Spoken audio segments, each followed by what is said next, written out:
Hi, gang. Bob Boving with you for the Mystery Project. And tonight, the newest Peggy Delaney story by James W. Nichol. This time, a senseless neighborhood killing strikes too close to Peggy, Amber, and Carlos. There has to be a search for answers, no matter where it leads. Hello there. You've reached Peggy Delaney, Toronto Tribune. If you have something confidential you want to pass on, just leave your name and number. The walls have ears. I'll get back to you. If you're calling to give me fulsome, unqualified praise for my columns, feel free now. If you're calling to scream at me, fascist, socialist, cop hater, cop lover, pro-lesbian, anti-lesbian, or anything else that strikes your fancy, go for it. After all, this is a quasi-democracy. Hi, Bernie. You're not busy, are you? As a matter of fact, yes, I am. Okay, I'll only stay a sec. Oh, please, don't light a cigarette in here. I'll just smoke half of it. Oh, good. So I'll just be half dead. Well, it's been nice talking to you. Actually, I have a problem. Really? I told Carlos that Amber wouldn't come back to Toronto and stay with me for another school year if Carlos and I were living together. I remember that. And now I have to tell him the truth, that it was really my idea that he get his own place while Amber's here. Amber wasn't really making a fuss about it. I know that, too. Well, the truth is always good as a last resort. It's just that I don't know how to say it, without him taking it the wrong way, feeling rejected, all that man stuff. Because it doesn't really have anything to do with how I feel about him. It's just Amber takes up a lot of emotional space, and Carlos takes up a lot of emotional space, and I don't have all that much space. Know what? What? I wouldn't say anything to Carlos until you figure out for yourself exactly why you're feeling the way you're feeling. Otherwise, you'll just do another one of your fudges. Fudges? I don't fudge. You dissemble and fudge, sweetheart, all the time. I don't know why, and you probably don't know why either, but you do, all the time. I don't fudge. So I found out something kind of upsetting today. You did? Mm-hmm. Sammy, you've been fed. You heard about that kid who was killed in the park the other night? Yeah. Mm-hmm. Well, I knew him. Well, I didn't actually know him, but he said hi once when I was standing by my locker. He was in grade 13, so I guess he thought he'd give me a thrill. Oh? I didn't realize it was him until Sue told me. And then I did. He was this blonde kid last year who said hi, and then just kind of grinned at me and walked away. I can still see his face, plain as anything. Oh, honey. And then the other night he was just sitting there, waiting for his girlfriend, and these goofs came along, and then something was said or something, and they dragged him under these trees and kicked him, and... Well, that's what Sue said his brother told her. He died in the hospital that night, didn't he? Yeah. Almost every month we run some story about some poor kid somewhere being beaten to death or shot or God knows what. These kids make me sick. Jonathan. That was his name. Jonathan Drake. Maybe I should write a column. You should, Mom. You really should. Well, I will. Give it a month or so. His parents are probably in no mood to talk to a reporter yet. I could ask Sue if she'd ask his brother. They might want to see you now. Everybody knows your column. It would be a chance to express their anger and grief and everything, wouldn't it? Suppose they say yes. Want to come along? Oh, well... It's your story, too. And it would give you a chance to see what I do, if you're interested. Okay.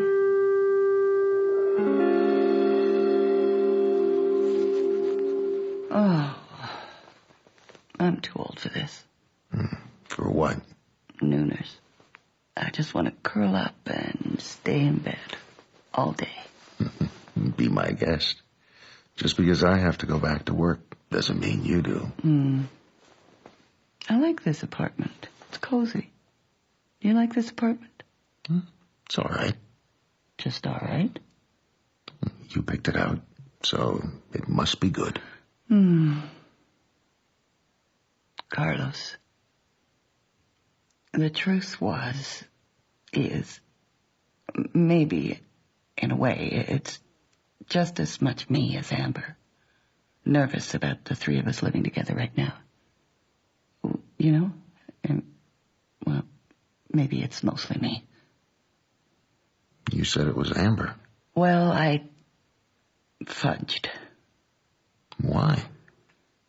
I've been kind of like flying solo for a long time. I've been ruthless about it, pursuing my career. And now I have Amber, and now I have you. So I'm just trying to figure out how to do everything, you know? I don't see a problem. A normal person wouldn't. What time is it? It's 1:30. 1:30 already? Oh, my God. Where are you going? Well, I work too. I'm supposed to meet Amber in 15 minutes. I'll never make it. Oh, my God, look at my hair. You're working with Amber? You know that kid, the one who was murdered in Oak Park the other night? Amber knew him. Well, sort of. I'm meeting her. We're going over to interview his mother. Where are my pants? That's not so good. What's not good? About that kid. Anita, my sister, that's where I was all yesterday, with Anita. Why? Because Teddy, her son, he was picked up the night before for questioning about that kid in the park. What? They think he had something to do with it. Did he? No, of course not. Well, not according to Anita. Teddy was with her. He never left the house that night the kid was killed. But, maybe, look, you'd better not get involved in this one. It could lead to, I don't know, hassles. Well, tough, Carlos. I'm already involved.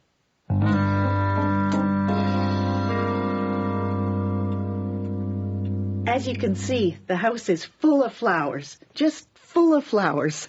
And they're so just really pretty, aren't they, Mom? Yes, they are. Mrs. Drake, I really appreciate... Oh, sit down, please. Sit. Anywhere. I wouldn't have said yes if I didn't want you here, Miss Delaney. Anyway, I've been talking flat out for 4 days now. Talking to anyone I can all day. And crying all night. That's all I seem to be able to do. Peggy. Just call me Peggy. My husband would have been here too, but he had to go over to the funeral home. We're going to take all these flowers over there at some point. Visitation tomorrow and the funeral on Saturday. I just can't believe it. How can I be saying those words about my son? I'd like to hear about Jonathan, if I could. He was just so good. Well, they often are, aren't they? The kids who these terrible things happen to. Just sitting there in the park, minding his own business, waiting for his girlfriend to get out of work. He just started university 4 weeks ago. He was an A student all through high school. He worked part-time since he was about 14 or 15, paid all his expenses from his job at Canadian Tire, his tuition, everything.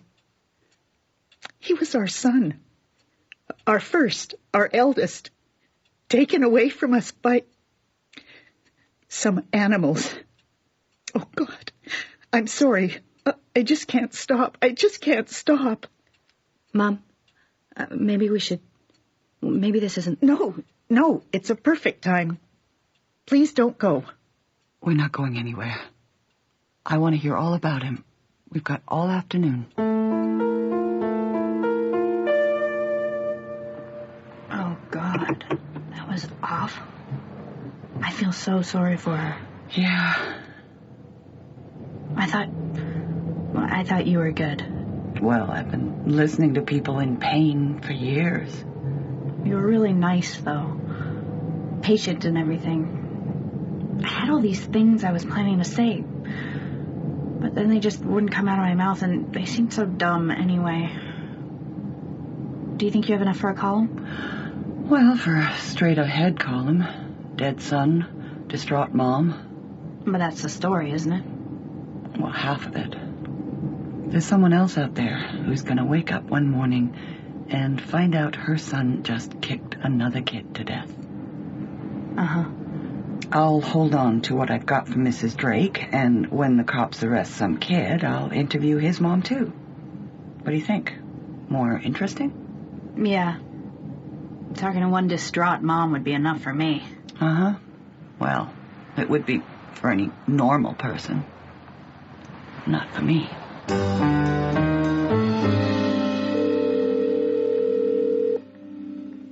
Homicide, Detective Szabo speaking. Hello, Detective Szabo. Hi.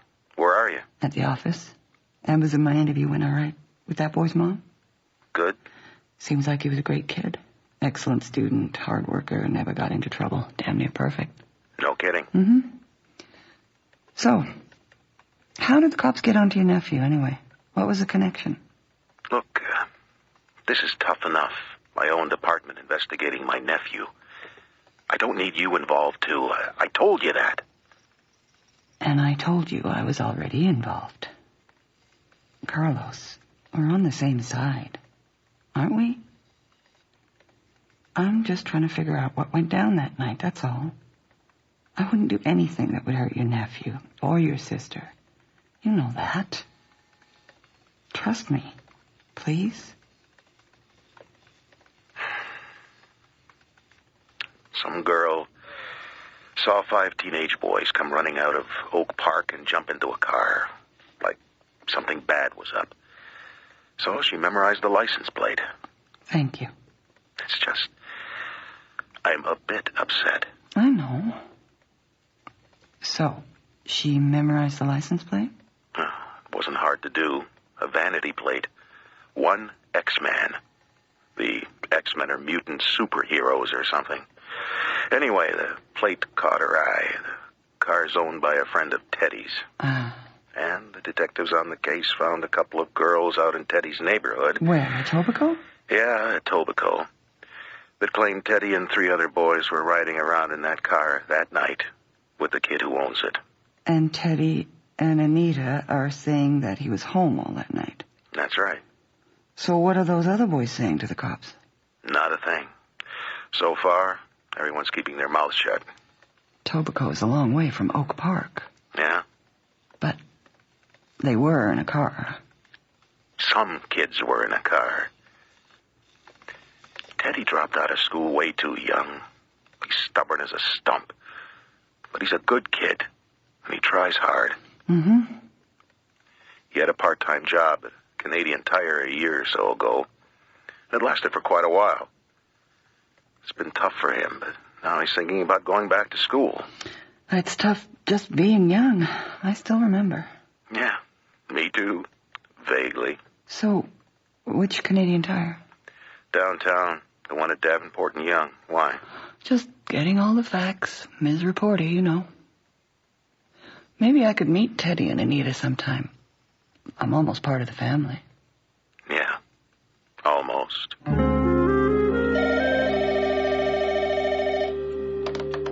Hello? Mrs. Drake, it's Peggy Delaney again. I'm sorry to bother you. Oh, it's no bother. Well, I was just going over my notes. You mentioned that Jonathan had a part-time job at Canadian Tire. Yes, after school and on the weekends. For about 2 years. He had a perfect record. He never missed one shift. And which Canadian Tire store was that? The one at the corner of Yonge and Davenport. They sent the most beautiful wreath of flowers.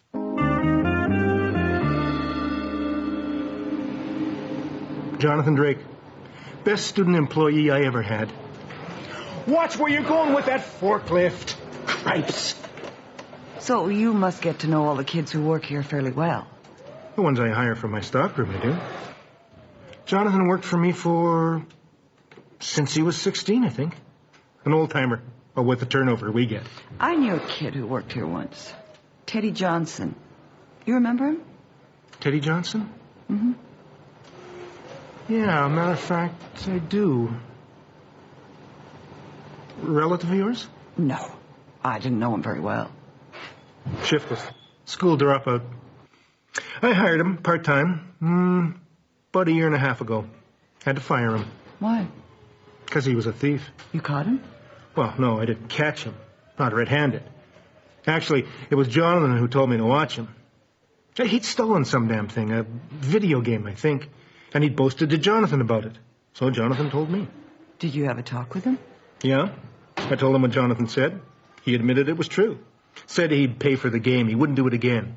But I couldn't trust him anymore. So I booted his ass out of here.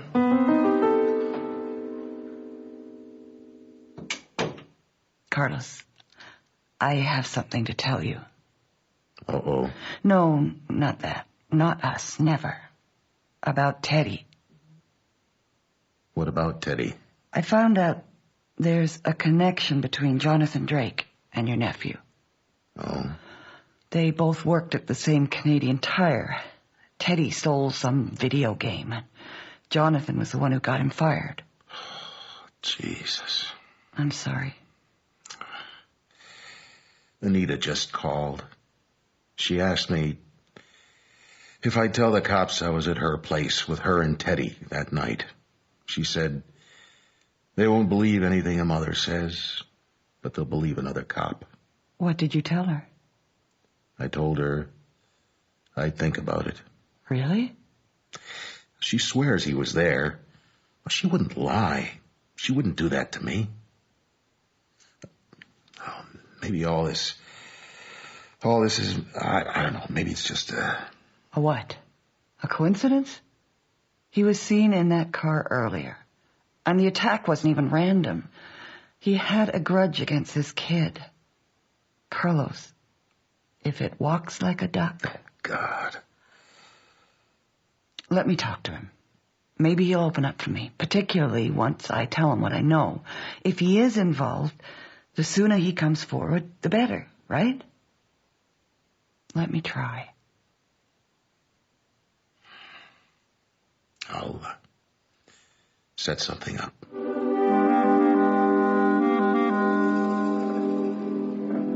No. No what? No, I wasn't there. I mean, so what if I knew the kid? I know a lot of kids, thousands. I mean, some I like and some I don't like. I mean, so what? I was home all that night. Uh-huh. Look, I'd appreciate it if you wouldn't say anything about the Canadian Tire thing, okay? Do you know what your friend with the car is saying? Why he was running around Oak Park? He was just looking for an old girlfriend or something like that. He didn't have anything to do with it either. It's like some freaked out... Coincidence? Yeah. Lots of coincidences. Do you know your mom's trying to get Carlos to say he was at your house that night? To cover your alibi? No. Do you know what will happen to your uncle if he does lie for you and then the cops prove you were at Oak Park? You want to ruin Carlos's life too? But it's not an alibi, okay? I mean, do you get it? It's the truth. Look, Teddy, the police aren't going to magically disappear. They're going to increase the pressure, and one of your friends is going to crack and start pointing fingers. All Carlos and I are trying to tell you, if you go to the police now, show some remorse, and tell them what really went down, it'll be 100 times better for you. Give your mom a break. Give yourself a break. Teddy, come on. Yeah, give my mom a break. Yeah, some break. There's nothing connecting me to that kid in that park. Not that night. So, lady, I don't even know who you are. Just get out of my face.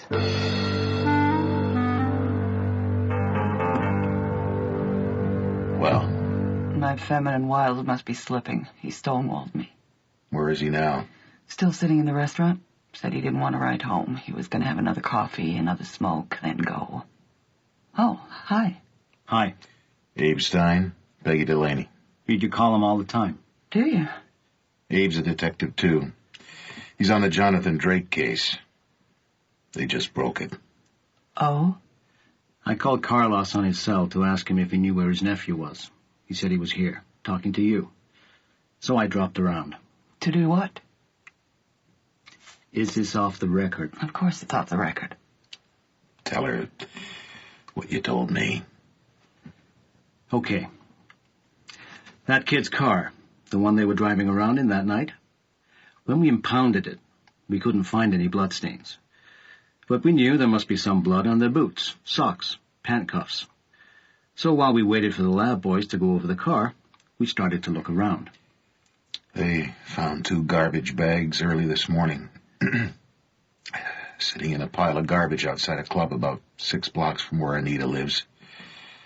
Full of boots, socks, pants. The car's rubber mats. Oh, God. Late this afternoon, we picked up the kid who owns the car again, told him what we found. Lots of blood matching Jonathan Drake. And we told him it was just a matter of time before we matched the DNA on the flakes of skin and strands of hair inside the socks we'd found, too, to him and to his friends.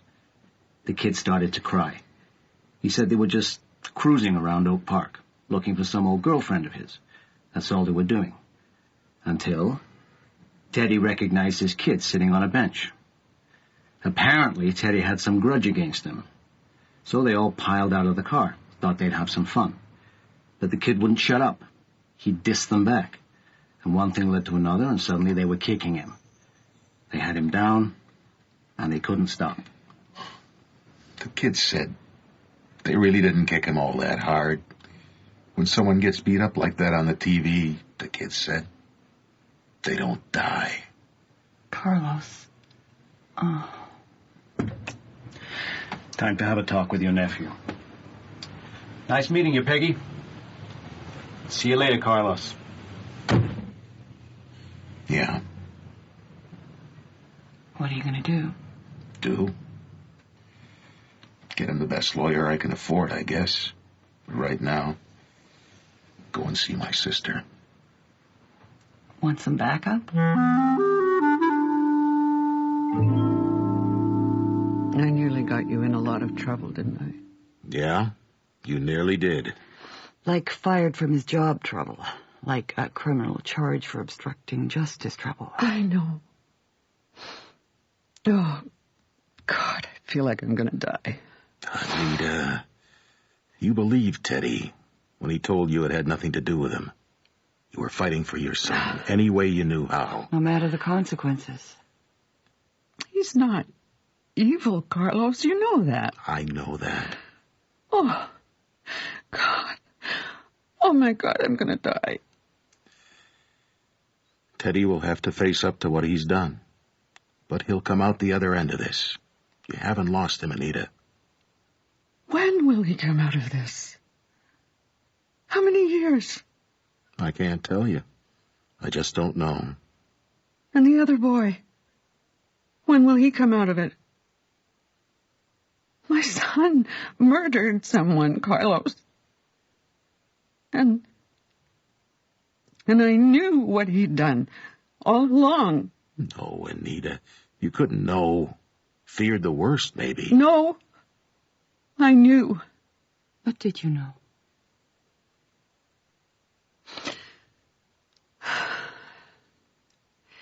He came in that night. Late. We had a big fight. I couldn't get back to sleep. I just lay on my bed, wondering what I was going to do. I couldn't control him. I couldn't make him do anything. No education, no job. I'd failed him. Failed him so much. Anita. In the middle of the night, I heard his window open. I got up, I looked out my window, and one of his friends was standing in the backyard. Teddy threw his boots and some pants down to him. At first, I thought he was running away, but the kid just gathered them up in a garbage bag and then disappeared. I could hear Teddy get back into his bed. I got back into my bed, too, silently as I could. lay there all night, frozen. Maybe his friend just needs some clothes, I was thinking. I felt as cold as ice. Teddy left the house early the next morning. I didn't say anything. I didn't turn on the radio all day. I didn't turn on the TV. I just sat in my kitchen. 3 o'clock in the afternoon, a policeman knocked on the door looking for Teddy. I lied and said he'd been home with me all that evening. I would have said anything, used anything, anybody, even you, Carlos. I tried to use you. Anita, I understand. Do you have any kids? One, a girl, Amber. She's 15. Is she a good girl? Yes. Well, nothing to do with me, though. I wasn't even around most of the time she was growing up. I've been around Teddy every day, every minute. Tried so hard. Funny how things work out, isn't it?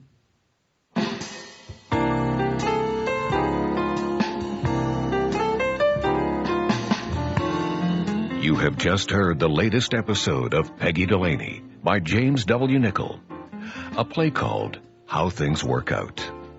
In the cast today, Kyra Harper was Peggy, Katerina Scarsone was Amber, John Stalker was Bernie, George Bouza was Detective Carlos Szabo.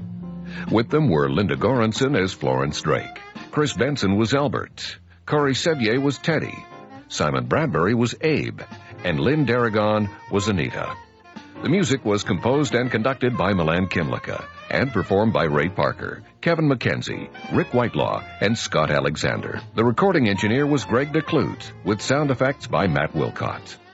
The associate producer was Colleen Woods. Production and direction were by Bill Howell, the executive producer of the Mystery Project. Our coordinating producer is Barry Morgan. I'm Bob Boving, thanking you for listening.